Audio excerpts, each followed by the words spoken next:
Bonjour à toutes et à tous, c'est toujours un plaisir de vous retrouver sur une nouvelle vidéo dédiée cette fois-ci à l'innovation pédagogique.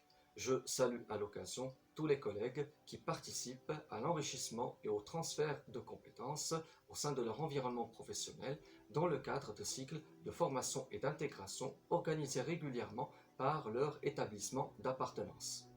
Comme vous le savez, plusieurs études sont consacrées à l'innovation en fonction des disciplines ou des secteurs d'activité. Aujourd'hui, pour gagner du temps, on cherche à s'instruire en consultant des vidéos de professionnels ou de praticiens sur Internet. Si vous le faites, soyez sûr que vous trouverez des vidéos très intéressantes et j'espère sincèrement que celle-ci le sera aussi. Alors, on pourrait se poser la question, c'est quoi innover? Tout le monde a une idée là-dessus. On n'a qu'à prendre un dictionnaire, chercher l'entrée innover et y recueillir une définition généraliste du genre action de créer quelque chose de nouveau en termes d'usage, d'habitude, de croyances, etc. En gros, innover pourrait signifier rompre avec la routine. Autre question que l'on se poserait. Quels sont les facteurs qui favorisent l'innovation?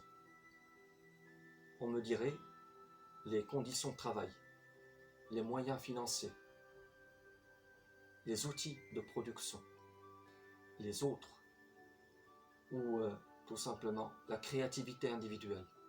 La liste n'est pas exhaustive et il est incontestable que tous ces facteurs sont liés à l'innovation.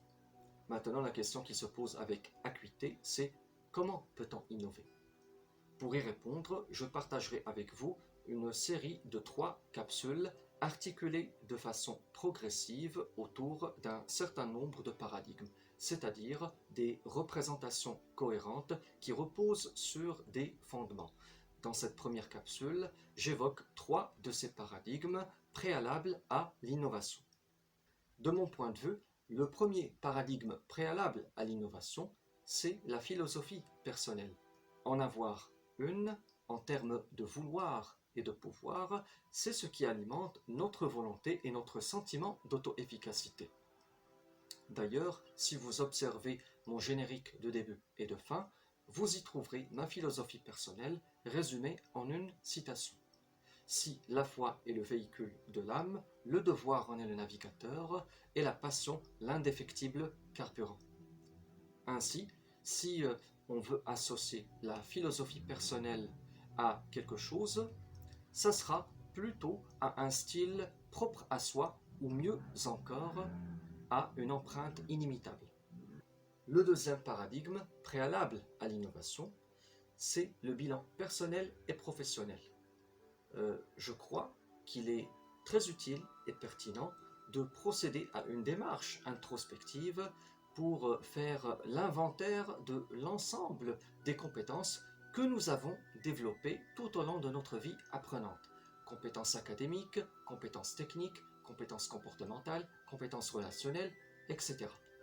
À ce stade, nous saisissons le champ de la connaissance de soi, menant intrinsèquement vers le troisième paradigme, à savoir l'éveil de conscience, qui permet à son tour d'estimer dans la mesure du possible les forces et les faiblesses de l'individu. Je ne vous dis pas plus, je laisse la suite pour la prochaine capsule en vous souhaitant une bonne réflexion. Merci de votre attention, à très bientôt.